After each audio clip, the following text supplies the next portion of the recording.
Patrik Laine is a Montreal Canadien, but what did the Blue Jackets get in return? We're going to talk about that on this emergency episode of Locked on Blue Jackets.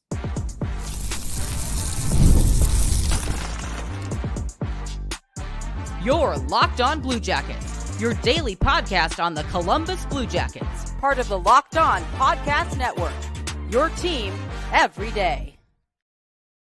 Hello and welcome to Locked on Blue Jackets, part of the Locked on Podcast Network, your team every day. I am, as always, your host, Jay Foster, here to give you the good, the bad, and the ugly about your favorite team and mine, the Columbus Blue Jackets. Just a quick episode today, but thanks for making us your first listen of the day every single day. We're free and available on all podcast platforms, on YouTube, and on Sirius XM. And Patrik Laine is no longer a Columbus Blue Jacket. We seem to have very fast gone from no one is taking. They want Columbus to retain 50%. This could drag on. Laine could be a Blue Jacket in October at training camp. He's gone. I think it was 6-10 minutes between Friedman hearing that there was traction on a trade and then the trade happened. So I feel mostly positive about this trade. We're just going to do a quick reaction now, and then tomorrow we're going to do a full breakdown on Patrik Laine, about what the Blue Jackets got in return, which is Jordan Harris. I'll get into him in a little bit, but as of right now, just a quick reaction. The big thing for me is they didn't retain salary, which is great. I think the Blue Jackets had the space to retain salary, but for whatever reason, they didn't want to do that. So they get out from under Patrik Laine's contract entirely, which is $8.7 million for the next 2 seasons, which I think brings the Blue Jackets up to about $20 million in cap space. Cole Sillinger still needs a new contract, but the Blue Jackets are looking pretty good in terms of cap space right now, especially when you consider who is coming down the road for a contract in the next couple of years, who's going to need a raise, things like that.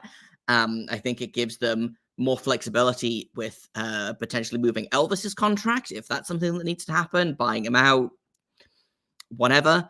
But overall, I think that was, people are like, oh, this was a really underwhelming return. Blue Jackets gave up a second as well, but I like Jordan Harris as a player a lot. Don't know a ton about him, but I've always heard positive things about him from Montreal fans. I know Laura Saba over at Locked on Canadiens says that he is extremely defensively sound.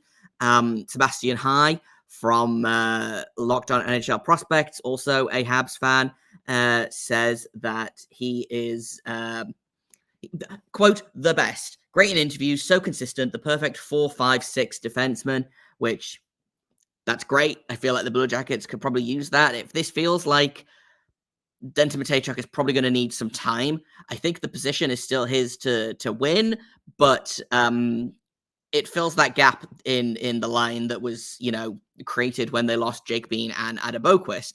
In terms of losing Patrik Laine, I liked him as a player a lot. I know he got a lot of stick during his time in Columbus for being inconsistent, for being injured a lot, for not putting up the points that he maybe should have done, for not scoring the goals that he should have done. But I always liked him as a player. I liked his game. I thought he had a lot of potential. I think he'll do well in Montreal if he can stay healthy and if he can, find some chemistry with some players. I think getting a consistent line mate will probably do a lot for Laine. This does open up the top 6 for the Blue Jackets right now, though, because Patrik Laine was going to get one of those top 6 spots, and now that space is open for a player like Igor Chunikov, for a player like Gavin Brindley to come up, for a player potentially like, I imagine Boone Jenner will probably play in the top 6 now, which is not my ideal choice for him, but the Blue Jackets have more flexibility in their lineup right now.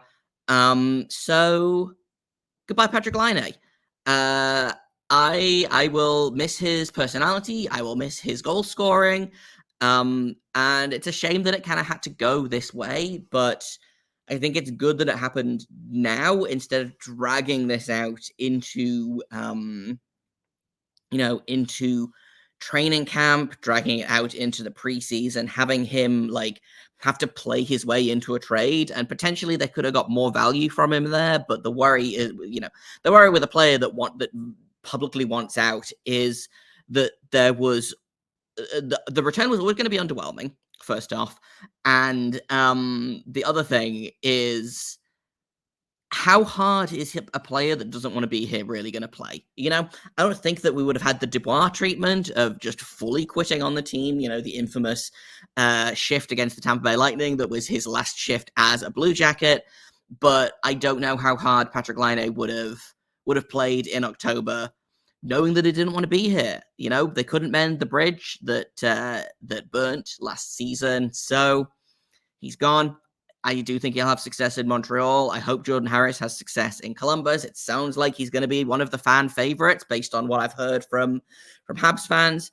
And now we wait to see what happens next. Cole Sillinger contract is the next thing on Waddell's to-do list, but we'll see what happens there. Like I said, just a quick one from me today to talk a little bit about Laine, to talk about some things that I didn't get a chance to talk about in the now that just got posted, or the YouTube short. But we'll be back tomorrow with a full episode of Locked on Blue Jackets, breaking down the trade fully, talking about Laine, talking about Harris, all of that stuff. And until then, thanks for making this your first listen of the day, or your second listen of the day, I guess, since it's 4:30 in Columbus. And I appreciate all you guys for tuning in. I've been Jay Foster. You can find me on Twitter at _Jacob Foster, JAKOBFORSTER. You can find the show at LO_Blue Jacket. If you have comments, questions, criticisms, you can email me at lockedonbluejackets@gmail.com. And until tomorrow, make sure you stay locked on.